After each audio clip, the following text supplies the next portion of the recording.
नमस्कार। हमारा राजस्थान सक्षम राजस्थान के एक और एपिसोड में आप सभी का स्वागत है। तो दोस्तों, आज हम एक ऐसे व्यक्तित्व से मुलाकात करेंगे जिन्होंने भगवान राम के आदर्शों और गुणों को फैलाने के लिए एक वर्चुअल स्कूल की शुरुआत की। पूरे विश्व में ये एक ऐसा अनोखा विद्यालय है। यहाँ भगवान राम से संबंधित कहानियां और साहित्य दुनिया की कई भाषाओं में उपलब्ध होगा। भगवान राम के वर्चुअल स्कूल की परिकल्पना करने वाले शख्स बनारस हिंदू विश्वविद्यालय यानी BHU के प्रिंस तिवारी हैं, जिन्होंने अपनी शुरुआती शिक्षा राजस्थान के विद्या भारती स्कूल से की। भगवान राम के आदर्शों पर विश्व के पहले वर्चुअल स्कूल की स्थापना के अनूठे विचार के लिए इन्हें कई सम्मान और डॉक्टरेट की उपाधि से भी सम्मानित किया गया है। तो बहुत बहुत स्वागत करती हूँ मैं प्रिंस तिवारी आपका आज के हमारा राजस्थान सक्षम राजस्थान के इस स्पेशल एपिसोड में। जी धन्यवाद मैम, आपका बहुत बहुत धन्यवाद कि आपने मुझे इस कार्यक्रम में शामिल किया। मैं हमारा राजस्थान सक्षम राजस्थान के इस कार्यक्रम के लिए आपका बहुत बहुत आभार व्यक्त करता हूँ।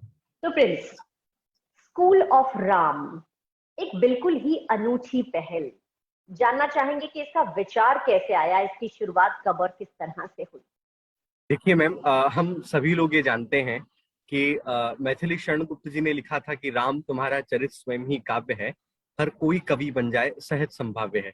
भगवान श्री राम इस भारत की आत्मा के तत्व हैं, भारत की प्रभात के प्रथम स्वर और यहाँ की पहली अनुगूंज हैं। मतलब राम के बिना भारतीय जीवन की परिकल्पना हमारे यहाँ नहीं की जा सकती है और जीवन का सत्य भी वास्तव में राम ही है। तो ऐसे भगवान श्री राम के आदर्शों को जन जन तक पहुंचाने के लिए, भगवान श्री राम की जो संस्कार हैं, रामायण के संस्कार हैं, उनको अभिनव तरीकों से, नए तरीकों से नई पीढ़ी तक लेकर जाने के लिए मैंने इस विद्यालय की परिकल्पना की। विचार इस तरीके से आया मैम कि हम सभी लोग जानते हैं कि राम मंदिर के लिए जो फैसला चला या जो अदालत में जो विवाद चला वो काफी लंबा चला और 9 नवंबर 2019 को जब राम मंदिर का फैसला आया तो मैं अपने विश्वविद्यालय में था और विश्वविद्यालय में हम सभी लोग कुछ मित्र मिलकर के आपस में संवाद कर रहे थे। तो बहुत सारे लोगों को देखने पे आया कि सोशल मीडिया पे बहुत सारे लोगों ने अलग अलग तरह की चीजें डाली। किसी ने कहा कि उस मंदिर की जगह कोई अस्पताल बन सकता था या उस मंदिर की जगह कोई विद्यालय भी हो सकता है या कोई और सामुदायिक केंद्र, ऐसा कुछ और भी तो बन सकता है, हम मंदिर मस्जिद के विवाद में क्यों फंसे। किसी ने यह भी कहा कि मंदिर मस्जिद बैर कराते मेल कराती मधुशाला। लेकिन वास्तव में क्या राम जी का जीवन या उनकी सकारता केवल एक मंदिर के लिए ही थी क्या? नहीं, वो झगड़ा एक और अलग दृष्टि से था। लेकिन वास्तव में बिना राम जी के हमारे भारतीय जीवन की परिकल्पना नहीं है। और कहा जाता है, शुक्र नीति में कहा था कि न राम है सदस्यु राजा पृथ्व्याम नीतिमान अभूत, यानी कि इस पृथ्वी पर न जाने कितने ही राजा हुए, हरिश्चंद्र हुए, मानधाता हुए, रघु हुए, लेकिन युधिष्ठिर भी हुए, लेकिन भगवान श्री राम के जैसे राजा, ऐसे नीतिवान पुरुष आज तक कभी इस धरती पर नहीं हुए। तो मैंने सोचा कि कोई एक ऐसा विद्यालय होना चाहिए जो भगवान राम के जीवन के संस्कारों को लोगों तक पहुंचा सके। उस समय मेरे में इतनी समझ नहीं थी, मैं BHU में फर्स्ट ईयर का स्टूडेंट था, लेकिन मेरे पास में सोशल मीडिया की थोड़ी बहुत समझ थी। तो मैंने एक फेसबुक पेज 9 नवंबर 2019 की शाम को ही मैंने एक फेसबुक पेज बनाया और उसका नाम रखा द स्कूल ऑफ राम। मतलब मेरे दिमाग में आ गया था कि मैं एक ऐसा विद्यालय बनाऊंगा जो भगवान राम के जीवन पर लोगों को पढ़ाई कराएगा। लेकिन वो कैसे होगा? अब एक भौतिक रूप से एक विद्यालय बनाना मेरे लिए सक्षम नहीं था। तो उस समय ही मेरे दिमाग में आया कि एक वर्चुअल स्कूल, ऐसा ऑनलाइन स्कूल ऐसा हो सकता है, ऑनलाइन व्याख्यान उस पर हो सकते हैं, लोग ऑनलाइन पढ़ाई कर सकते हैं। अब कोविड में तो लोगों ने अब ऑनलाइन पढ़ाई के बारे में सोचा, लेकिन मैंने उस समय ही, जब कोविड के बारे में कोई जानता भी नहीं था या क्या है क्या नहीं है, उस समय मैंने ये सोचा था। फिर जब मैं आगे बढ़ता गया, रामायण के बारे में मैंने काफी सारी चीजें पढ़ी और कई सारी रामायण, कंबन रामायण, कृतिवास रामायण, रंगनाथ रामायण, वाल्मीकि रामायण, मानस तो मैं घर में अक्सर पढ़ता ही रहता था, लेकिन और सभी इन रामायणों को पढ़ा। रामायण पर जितने भी शोध ग्रंथ प्रकाशित हुए हैं, जितने भी लोगों ने शोध किया है, उसको मैंने अध्ययन किया। तो पता चला कि भगवान राम के जीवन में वो सब कुछ दिव्यताएं, उत्कृष्टताएं शामिल हैं। यदि हम उनको अपने जीवन में उतारें और भगवान राम के ही जीवन पथ पर चलें तो हमारे जीवन की जितनी भी समस्याएं हैं, हम उनका एकमेव समाधान प्राप्त कर सकते हैं। तो बस वही मेरे उस स्कूल ऑफ राम को शुरू करने का आधार था और मैंने उसको शुरू किया। उस समय तो मैं एक एक रामायण की चौपाइयां उस फेसबुक पेज पर डालता था। लगभग 2 साल का लंबा अध्ययन चला और 24 मार्च 2021 को, जब कोविड उस समय था और हमारे विश्वविद्यालय भी बंद थे, उस समय मैंने फिर एक वर्चुअल स्कूल लोगों के सामने रख दिया कि ये एक ऐसा विद्यालय है जो भगवान राम के जीवन के बारे में पढ़ाएगा और वो भी वर्चुअली। उसमें हमने क्या पढ़ाया, तो जैसे नॉर्मल स्कूल में बच्चे A for apple, B for ball, C for cat पढ़ते हैं ना, हम लोग A for Ayodhya, B for Bharat, C for Chitrakoot, D for Dashrath, ABCD से लेकर के फिजिक्स, केमिस्ट्री, बायोलॉजी, आयुर्वेद विज्ञान, योग विज्ञान, मनोविज्ञान, वनस्पति शास्त्र, यानी कि ऐसी कोई पढ़ाई नहीं है जो हम भगवान राम के जीवन पर नहीं कराते हैं। हमें यदि फिजिक्स भी पढ़ाना है तो भी हम रामचरितमानस को ही आधार मानकर फिजिक्स पढ़ाते हैं। यदि हमें बायोलॉजी का कोई सिद्धांत पढ़ाना है या कोई नियम पढ़ाना है, केमिस्ट्री का कोई अभिक्रिया पढ़ानी है या कोई उसकी कोई प्रक्रिया समझानी, तो मानस की चौपाई से ही हम उनको समझाते हैं। और आज ये दुनिया का पहला भगवान राम के जीवन पर चलने वाला विद्यालय बन गया है। क्या बात है, बहुत ही इंटरेस्टिंग कॉन्सेप्ट है और बहुत ही अलग सी और वाकई अनूठी पहल ही है ये। और प्रिंस, मुझे लगता है कि मुश्किलें जरूर आई होंगी, क्योंकि आज के जमाने में आज की वैल्यूज बहुत चेंज हो गई हैं, लोगों का सोचने का नजरिया, खासकर बात करें युवा वर्ग की, तो मर्यादा पुरुषोत्तम राम के साथ कहीं ना कहीं मुझे लगता है कि वो अपने आप को कनेक्ट ही नहीं कर पाते हैं। तो इस नई पीढ़ी तक भगवान राम के आदर्शों को पहुंचाना, इस उद्देश्य में शुरुआत ही करने में सबसे पहले हम जानना चाहेंगे कि किस तरह के चैलेंजेस, किस तरह की चुनौतियां आपके सामने आई। देखिए मैम, चुनौतियां बहुत सारी थी। मैं एक सामान्य परिवार का मतलब हूँ, सामान्य परिवार का एक विद्यार्थी हूँ, अपने विश्वविद्यालय में पढ़ता हूँ। घर से दूर रह करके बनारस में मैंने अपनी पढ़ाई शुरू की। लेकिन फिर भी उस समय मेरे पास संसाधन इतने सारे नहीं थे, ना कोई अच्छा सा फोन था, ना कोई लैपटॉप था। फिर भी धीरे धीरे लोगों का सहयोग मुझे मिलता रहा। उत्कर्ष क्लासेस जो जोधपुर में है, तो निर्मल गहलोत जी ने मुझे एक फोन और एक लैपटॉप गिफ्ट किया। और जब मेरी समझ बढ़ी कि कैसे ऑनलाइन तकनीकी को कैसे आगे बढ़ाया जा सकता है, तो विचार तो मेरे पास बचपन से थे, बहुत सारे थॉट्स मेरे भी मन में आते रहते थे, बहुत सारे नवाचारित कार्य भी मैंने मतलब छोटी उम्र में ही, बचपन में ही बहुत सारे काम करता था। तो उस समय फिर मैंने इसको शुरू किया। मानस की ही एक चौपाई है कि जा पर कृपा राम की हुई, ता पर कृपा करे सब कोई। तो जीवन में जो भी मुसीबतें आई उस समय, वो सब मुसीबतें भगवान राम की कृपा से ही सुलझती चली गई। और आज ये वर्चुअल विद्यालय आप सभी लोगों के सामने है।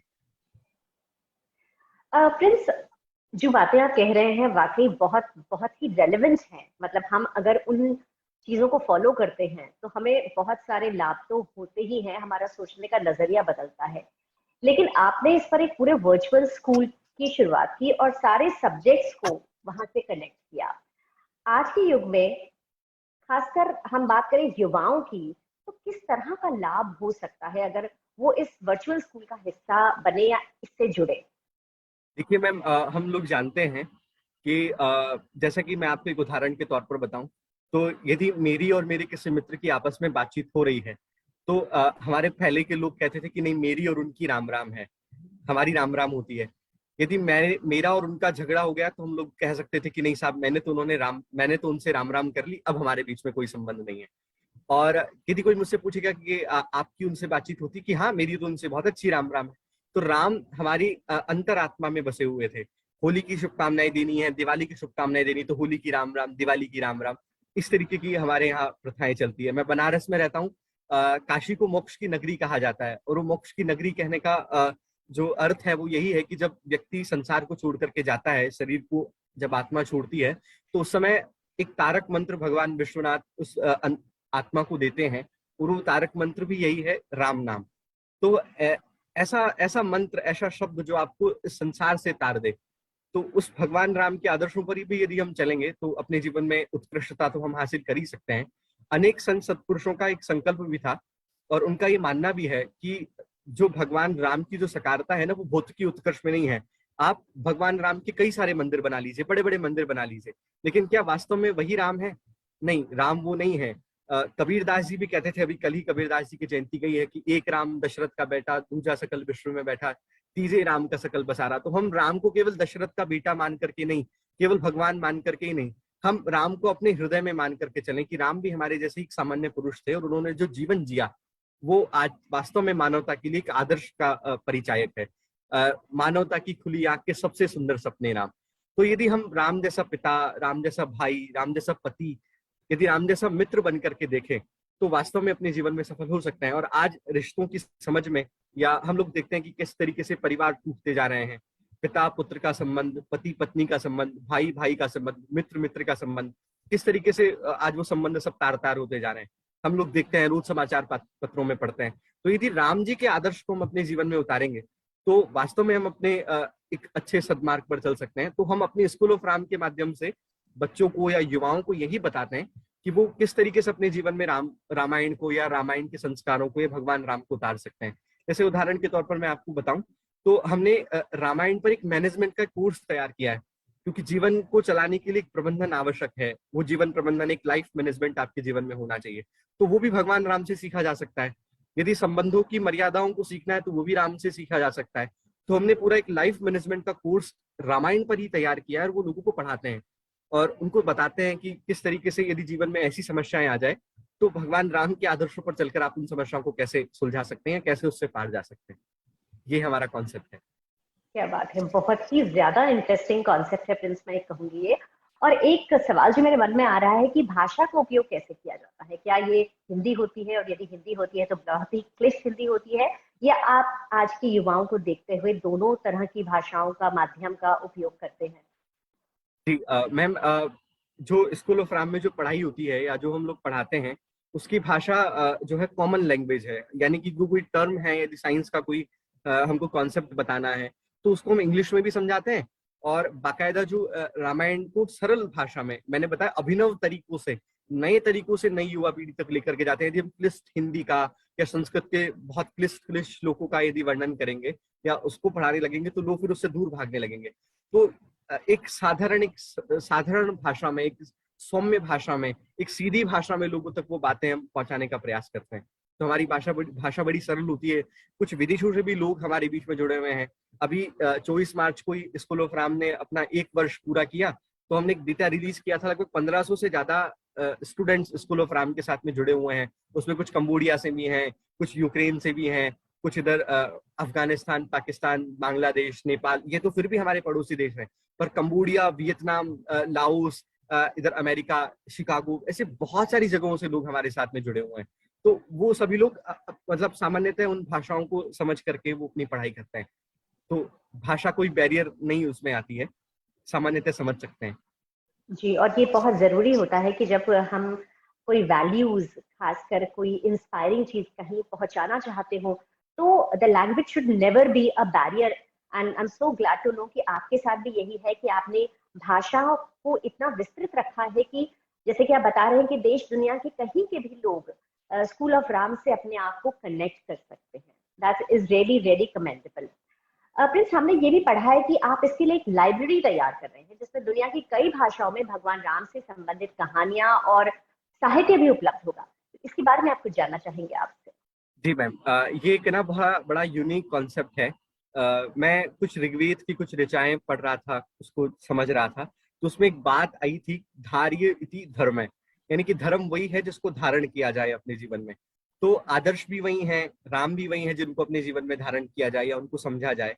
केवल दकियानुसी बातें या केवल कपोल कल्पित बातें नहीं की जाए, उनके पथ पर चला भी जाए, उनका अनुगमन, उनका अनुसरण, उनका अनुशीलन भी किया जाए। तो हम लोग स्कूल ऑफ राम चला रहे हैं, दुनिया का पहला वर्चुअल विद्यालय है। और राम तो कहा जाता है कि रामायण सतकोटि अपारा, कई तरह की रामायणें हैं, कई तरह की राम कथाएं हैं। तो एक व्यक्ति के लिए, क्योंकि इसको मैंने ही शुरू किया, तो एक व्यक्ति के लिए इतनी सब कुछ चीजें इकट्ठी करना और बताना, समझाना, वो बड़ा मुश्किल होता है और मुश्किल भी है। तो हमने सोचा कि क्यों नहीं कैसा ग्रंथालय बनाया जाए जिसमें हम लोगों से रामायण पर आधारित कोई भी एक अच्छी पुस्तक उनसे भेंट लें। अच्छा, उसके बदले हम उनको क्या देंगे? तो उसके बदले हम उनको रामायण में प्रबंधन का 1 महीने का कोर्स हमने तैयार किया है। वो कोर्स उनको पढ़ाते हैं और उस कोर्स की फीस के बदले हम उनसे आग्रह करते हैं कि आप रामायण पर आधारित कोई भी एक पुस्तक आप हमको दीजिए। उसके लिए हमने एक वेबसाइट बनाई हुई है। उस पर अब तक हमारे पास में कितनी पुस्तकें उपस्थित हैं, लगभग 100 से अधिक पुस्तकें हमारे पास में आ गई हैं और बहुत अच्छी अच्छी पुस्तकें हैं रामायण पर। तो वो पुस्तकें उस पर अंकित हैं। तो आप उनके अलावा कोई और नई पुस्तक हमारे पास में भेज सकते हैं। कुछ एक सूची हमने ऐसी भी बनाई है जिन पुस्तकों की हमें आवश्यकता है। जैसे कि कोई एक अच्छी पुस्तक है, एक पुस्तक है शब्द मानस, वो बड़ी अच्छी पुस्तक है। उसमें मानस की जितनी भी दोहे हैं या चौपाइयां हैं, उसमें एक एक शब्द का अर्थ उसमें बताया हुआ है। तो जैसे उस पुस्तक की हमें आवश्यकता है, तो एक अपेक्षित सूची भी हमने उसमें बनाई हुई है। तो यदि हो सकता है कि किसी को कोई पुस्तक समझ नहीं आ रही कि मैं कौन सी पुस्तक भेजूं, तो वो हमारी उस सूची में से देख करके कि हाँ मैं ये पुस्तक भेज सकता हूँ, तो वो उसके बारे में हमको सूचित कर दें, तो हम उस पुस्तक के नाम को सूची से हटा करके जो हमारे पास में है हम उस वाली सूची में उसको डाल देंगे। तो इसी तरीके से लोग अलग अलग राज्यों से बहुत सारे लोगों ने हमारे पास में पुस्तकें भेजी हैं। कुछ भेज भी रहे हैं, कुछ रास्ते में भी हैं। तो इस तरीके से हमने ग्रंथालय शुरू किया करने का एक मतलब निर्णय किया है। तो पुस्तकें एक बार जब आ जाएगी तो भौतिक रूप से हम एक ग्रंथालय लोगों के समक्ष उसको भी प्रस्तुत करेंगे। और उसके पीछे एक छोटा सा हमारा मतलब उद्देश्य ये भी है कि दुनिया भर में, देश भर में लोग रामायण के बारे में पढ़ना चाहते हैं, समझना चाहते हैं। एक डेटा सामने आया था, उसमें पता चला कि तुलसीदास जी के द्वारा जो रचित रामचरितमानस है उसमें विश्व में सबसे अधिक शोध किए गए और आज भी किए जा रहे हैं। तो वो सबसे इतना इतना विशाल ग्रंथ है कि उस पर आज भी शोध किए जा रहे हैं। तो जितने भी शोधार्थी हैं जो रामायण के बारे में पढ़ना चाहते हैं, समझना चाहते हैं या उसको जानना चाहते हैं, तो वो हमारे पास संपर्क करके, और उनको लगता है कि हमारे पास ये पुस्तक है और उस पुस्तक से उनका कुछ लाभ हो सकता है, तो वो हमसे संपर्क करके उस पुस्तक की कोई जेरॉक्स है या उसकी कोई सॉफ्ट कॉपी वो हमसे प्राप्त कर सकते हैं। तो इस तरीके से ये हमारा कॉन्सेप्ट है कि लोगों तक, जन जन तक भगवान राम के आदर्शों को पहुंचाया जाए और हर व्यक्ति भगवान राम से और इस स्कूल ऑफ राम से अपना जुड़ाव महसूस कर सके। इसीलिए हमने ये लाइब्रेरी शुरू करने का फैसला लिया है। प्रिंस तिवारी, मैं ये कहूंगी कि आपकी सिर्फ एक सोच ही अच्छी नहीं है पहल करने के लिए, बल्कि एक विजन भी है कि आप बहुत दूर तक और बहुत आगे तक भगवान राम के द्वारा किए गए कार्य पहुंचाना चाहते हैं। उन मर्यादा पुरुषोत्तम राम जिनके हम जानते हैं, उनकी जिंदगी पर, उनके जीवन पर आधारित हर चीज अगर हम लोगों तक पहुंचा सके तो ये वाकई बहुत ही अच्छी बात होगी। तो ये सब करने के लिए हम जानना चाहेंगे आपसे कि आपके प्रेरणा स्रोत कौन है? देखिए मैम, वास्तव में प्रेरणा तो राम ही है, कर्ता भी राम ही है। हम लोग तो केवल एक निमित्त मात्र हैं, वो ही हमें मार्ग दिखाते हैं। लेकिन मैं ये गर्व के साथ भी कहना चाहूंगा कि मैं जिस विद्यालय में पढ़ा, आपने बताया था कि मैं विद्या भारती के विद्यालय से मैंने अपनी शिक्षा पूर्ण की और फिर मैं काशी हिंदू विश्वविद्यालय में गया। तो दोनों ही विद्यालय और विश्वविद्यालय दोनों का परिवेश ही अच्छा था। और सबसे अच्छा परिवेश व्यक्ति के विकास में या उसकी उन्नति में उसका परिवार का परिवेश बहुत महत्वपूर्ण रखता है। तो हमारे परिवार में तो मानस की चौपाइयां वैसे ही गूंजती थी। मेरे जो बाबा थे वो भी भगवान राम के भक्त थे, वो मानस का पाठ किया करते थे। तो मैं जब छोटा था तो उन्होंने ही मुझे मानस का पाठ करना सिखाया। अब आज भी हमारे घर में एक बहुत अच्छी धार्मिक छोटी सी लाइब्रेरी है, वहाँ बहुत सारी किताबें हैं। मेरी दादी जी की उम्र काफी हो गई है, लेकिन वो आज भी संस्कृत की किताबें पढ़ती हैं। तो वहीं से परिवार के ही संस्कार मुझे मिले और कुछ अंश उसमें विद्यालय का भी रहा कि उन्होंने मुझे इस लायक बनाया। आज मैं जो भी कुछ हूँ, मतलब मैं हमेशा कहता हूँ सार्वजनिक मंचों पर भी कि माँ तो केवल जन्म देती है, जीवन तो वास्तव में गुरु देता है। तो मेरी जिंदगी को संवारने में, तराशने में जो कुछ अंश रहा वो मेरे गुरुजनों का, मेरे विद्यालय का रहा। और उन्होंने ही मुझे इस लायक बनाया कि मेरे मन में एक विचार आया कि भगवान राम के जीवन पर एक विद्यालय शुरू कर सकते हैं। और केवल एक विद्यालय ही नहीं, मैं आपके इस मंच के माध्यम से भी बताना चाहूंगा कि हमने एक ऐसी मैगजीन भी बनाई है जो मैगजीन मोबाइल बेस है। यानी कि सामान्यतः जो मैगजीन्स होती हैं या जो पत्र पत्रिकाएं निकलती है वो किसी न किसी अच्छे, उनके लिए अच्छी तकनीकी चाहिए होती है, लैपटॉप चाहिए होता है, कंप्यूटर चाहिए होता है, उसके लिए एक अच्छी ग्राफिक्स चाहिए होती है या एक बड़ा सेटअप चाहिए होता है। ऐसा कोई सेटअप हमारे पास नहीं है। हम केवल मोबाइल से एक मैगजीन को तैयार करते हैं और ये भी दुनिया की पहली मोबाइल से चलने वाली पत्रिका है, जिसका नाम मृग तृष्णा है। इसके अलावा भी कई सारे ऐसे कॉन्सेप्ट हैं। हर साल हम पर्यावरण संसद आयोजित करते हैं। मैं जिस विद्यालय में बैठा हूँ उस विद्यालय में भी मैंने 23 भाषाओं की कक्षाएं हमने शुरू की है। आप जो भाषा वाला विषय मुझसे पूछ रहे थे, तो मैं आपको बताना चाहूंगा कि विद्यालयों में बालक एक भाषा, दो भाषा, हिंदी या इंग्लिश या अधिकतर संस्कृत पढ़ सकते हैं। लेकिन हमने एक ऐसा विद्यालय मतलब अभी जो हमारा विद्यालय है वहाँ एक ऐसी मुहिम शुरू की है, एक ऐसी क्लास शुरू की है जहाँ के बच्चे एक, दो, तीन भाषाएं नहीं, भारत में चलने वाली 23 भाषाएं पढ़ते हैं। रोज एक नया वाक्य सीखते हैं और उस वाक्य को 23 भाषाओं में ट्रांसलेशन करके वो पढ़ते हैं। तो इस तरीके से कई मुहिम हमने शुरू की है जो देश समाज के लिए काम कर रही है और अच्छा संदेश समाज तक पहुंचा रही है। बिल्कुल बिल्कुल, हम यही कहेंगे कि जो संदेश आप लोगों तक पहुंचा रहे हैं वो आज के परिवेश में तो लोगों के पास पहुंचना भी बहुत ज्यादा जरूरी है। और उसके साथ साथ ही जरूरी है कि हम अपनी संस्कृति की पहचान अपने आप से करवा सकें, और वो तभी हो सकता है जब हम अपनी हिस्ट्री को, अपने इतिहास को ढंग से जाने, वो उन महानुभावों को, उन महापुरुषों के बारे में जाने जो भारत की संस्कृति का एक जरूरी हिस्सा रहे हैं। बहुत ही अच्छा लगा प्रिंस तिवारी आज आपसे बातचीत करके, क्योंकि एक बिल्कुल ही नया पर्सपेक्टिव दिया है आपने। इस मंच पर बहुत सारे लोग आते हैं जो अचीवर्स होते हैं, लेकिन आपने हमें कोशिश की है हमारे बेसिक्स से जोड़ने की, ये बहुत जरूरी चीज है। अब आपसे जानना चाहेंगे कि प्रिंसेस दिया कुमारी फाउंडेशन के इस इनिशिएटिव हमारा राजस्थान सक्षम राजस्थान से जुड़कर आपको कैसा लगा, और खासकर हम चाहेंगे कि इस मंच के माध्यम से आप उन युवाओं को, उन सभी लोगों को कोई संदेश जरूर दें जो इस वक्त सब आपको देख रहे हैं। जी मैम, सबसे पहले तो जैसा आपने बताया कि बहुत सारे अचीवर्स यहाँ आते हैं और उसमें आपने भी मुझे जोड़ा। तो तुलसीदास जी ने जिन्होंने इतना बड़ा ग्रंथ लिखा रामचरितमानस, जिसको हम भी पढ़ा रहे हैं और लोग भी पढ़ते हैं, जनमानस के कंठ का हार है, उन्होंने भी इतना बड़ा ग्रंथ लिख करके और अंत में एक पंक्ति लिख दी कि कवित विवेक एक नहीं मोरे, सत्य कहूं लिखी कागज कोरे। मेरा विवेक एक जगह नहीं है, मैंने तो केवल कागज काले किए हैं। जैसा मैंने बताया कि कर्ता तो केवल राम है, हम तो केवल उनके संदेशों को जन जन तक पहुंचा रहे हैं। तो मैंने कोई ऐसा बहुत बड़ा काम नहीं किया है, केवल उनके आदर्शों को जन जन तक पहुंचा रहे हैं। और दूसरा, मैं दिया कुमारी जी का जो फाउंडेशन है और ये जो आपकी एक पहल है, हमारा राजस्थान सक्षम राजस्थान, तो ये पहल वास्तव में बहुत महत्वपूर्ण है। मैंने देखा है कि बहुत सारे अपने क्षेत्र में जिन्होंने उत्कृष्ट कार्य किए हैं, उन युवाओं को, उन लोगों को आपने अपने इस मंच पर आमंत्रित करके और देश समाज तक उनका संदेश लोगों तक पहुंचे, इसका प्रयास आपने किया है। तो ये प्रयास वास्तव में साधुवाद का पात्र है और मैं चाहूंगा कि ये आपकी पहल हमेशा चलती रहे और यूं ही ऊंचाइयां छूती रहे। और इस मंच के माध्यम से युवाओं को एक संदेश देना चाहूंगा, एक बहुत अच्छा संदेश है कि वो अपने जीवन में अपने किसी काम का अहंकार ना करें कि हमने ये किया है या ऐसा हमने कर दिया, और अपने ऊपर खुद विश्वास भी रखें कि हाँ, ये हम कर सकते हैं।